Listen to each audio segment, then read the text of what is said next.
नमस्कार, माझ्या YouTube चॅनलवरती तुमचं स्वागत आहे. मी आज बनवणार आहे जवळा मसाले भात किंवा सुकट मसाले भात. यासाठी एक कढई घेतली आहे. त्या कढईमध्ये मी टाकला आहे जवळा. तो जवळा छान आपल्याला भाजून घ्यायचा आहे, लाल रंग होईपर्यंत. आता मी जवळा भाजून झाला आहे, तुम्ही बघू शकता. ते मी आता काढून घेते आणि त्याच कढईमध्ये टाकते तेल. तेल थोडं गरम झाल्यानंतर मी त्यामध्ये टाकणार आहे 3 ते 4 पाकळ्या लसूण. लसूण छान लाल रंगावरती परतून घ्यायचा आहे. लसूण परतून झाल्यानंतर त्यामध्ये आपल्याला टाकायचा आहे कांदा. मी साधारणतः 1 कांदा घेतला आहे. कांदा थोडा जास्त असेल तर टेस्ट छान येते. कांदा आपला छान मऊसूत परतून झाल्यानंतर आपल्याला त्यावरती टाकायचं आहे हिंग. अर्धा चमचा हिंग, त्यानंतर अर्धा चमचा हळद.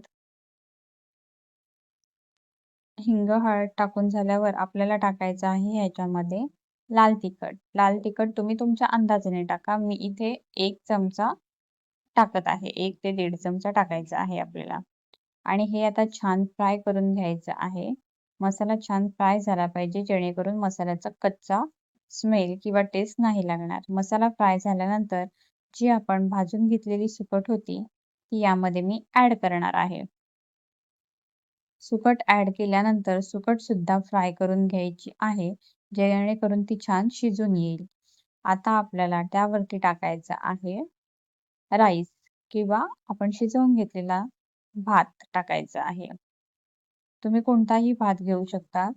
असं काही नाहीये की कोणता घ्यायचा, हे कोणताही राईस घेऊ शकता. मी अंदाजे 1-1.5 वाटी राईस घेतला आहे, आणि पाव वाटी सुकट घेतली आहे.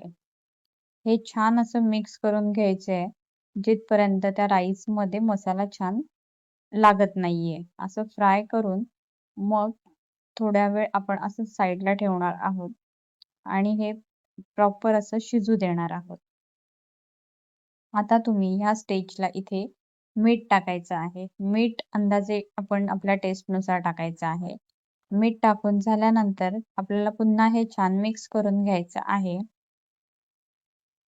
आणि प्रॉपर राईसला मसाला, मीठ हे सगळं लागलं पाहिजे.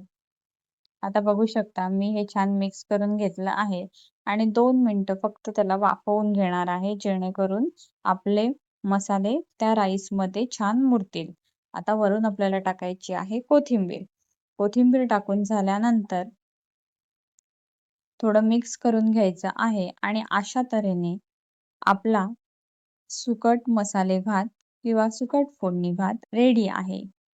हे तुम्ही सकाळी नाश्त्यामध्ये किंवा दुपारी जेवणामध्ये घाई गडबडीच्या वेळेला असं झटपट होणारा सुकट भात करून खाऊ शकता.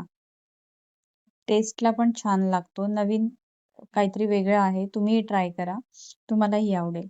आणि जर माझी रेसिपी तुम्हाला आवडली असेल तर माझ्या चॅनलला सबस्क्राईब करा आणि कमेंटसुद्धा करा की तुम्हाला रेसिपी कशी वाटली, आणि त्याचप्रमाणे अजून कोणत्या रेसिपी बघायला तुम्हाला आवडतील ही मला कमेंट करून कळवा. माझ्या चॅनलला तुमचा वेळ दिल्याबद्दल धन्यवाद. Thank you.